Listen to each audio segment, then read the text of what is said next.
What's going on, everybody? It's your boy Haak the Five Dudes Gun. Thank y'all for checking out my YouTube page, man.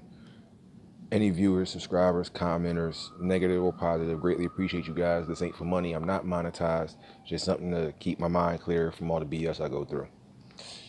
So, Monday Night Football. They had a game that was cool and everything like that. But I wish that the game that was on Sunday Night Football was on Monday Night Football and Monday Night Football was on Sunday night, because Lamar Jackson showed his ass when he was playing against that Patriots team this past Sunday night on NBC 10. Now, I kind of called this. I ain't gonna say kinda. I didn't make a video about it or anything like that, but I was talking to my friends, and then later on that night, about an hour before kickoff, I talked to my older brother. And I was like, bro, I just got a feeling that Lamar Jackson going to show off, and they going to hand the Patriots their first loss tonight in almost dramatic fashion. Like, it was going to damn near like a blowout. This ain't going to be no field goal game. My brother was like, man, I hope they do. I can't stand the Patriots.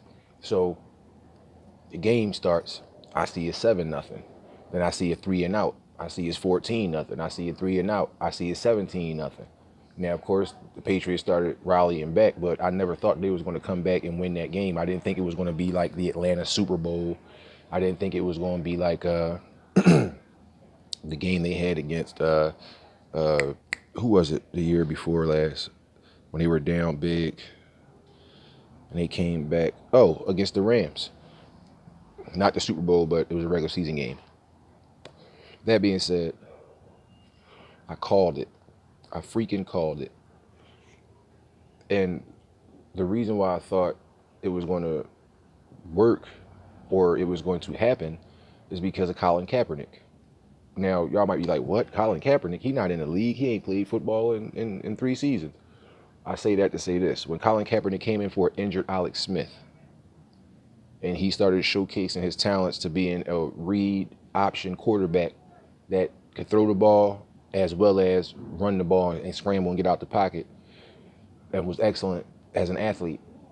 You see Lamar Jackson, he kind of got mired by the same early stats, because, the same early analysis. Could he throw the ball? Can he consistently throw the ball? Kaepernick kind of got that same flack when he came in because he was running better than he was throwing the ball in his first couple of starts. But his second, third start, he threw for over 300 yards, a couple touchdowns, and things continued to get better. He signed an extension. They made him the starting quarterback over Alex Smith. They ended up trading Alex Smith, they being my 49ers, and the rest is history. Lamar Jackson runs out of the pocket very well and is faster than Kaepernick, in my opinion, or at least my eyes, what they show me on the field. And they also have a great defense. Their defense is pretty good. They're not sucky. And with the addition now of your boy over there, of Earl Thomas, they doing good. They doing real good. So I honestly believe that their defense was going to be able to hold the Patriots to at least 17 to 21 points. And I believe that their offense was going to score at least 28 to 31 points. Now, usually Bill Belichick, they give him a lot of credit for being a defensive genius and having historically great defenses and being able to stop what teams do best, or taking away a team's best player. It's like if a team's best player was a running back, the running back would be shut down. The running back would be the focus of Bill Belichick's defense. If they had a banging receiver, for instance, when the Patriots played the Steelers for the past few seasons before Antonio Brown left, they focused in mainly on Antonio Brown. If the quarterback was good at being able to not only read the defense but scramble and throw the ball, he focused on schemes to keep that quarterback contained. Maybe this is a slight to his son, because he kind of turned over defensive play calling to his son. Who knows how much influence his son actually had on the defense, or whether he was just calling his dad's plays. But at the end of the day, I didn't believe that the Ravens was going to lose to the Patriots. And they didn't.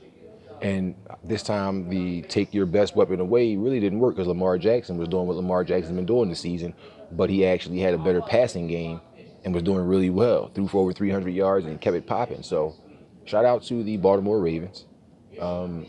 It's just like in the NFC East with the Dallas Cowboys.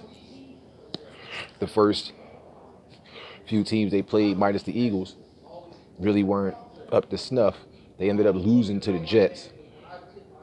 And when they play a real good team, things start to show what's really good, what's really not good, and how far along you actually are. Is this the beginning of the Patriots losing streak? I highly doubt it, because you want to talk about historical, that word historical, for the past decade, the New England Patriots have had one of the easiest strengths of schedule in the NFL. I don't care what no NFL show, no power football index put up what stats they create to make it look different. The Patriots really haven't played strong schedules and teams that are in the winning record bracket.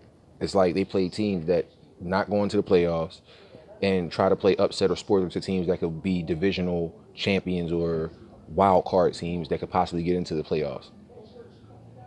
This year is no different. Besides the Ravens, what team did the Patriots play that you was like, oh, this is going to be a competitive game? I think they actually going to win, and there's a chance they're going to lose.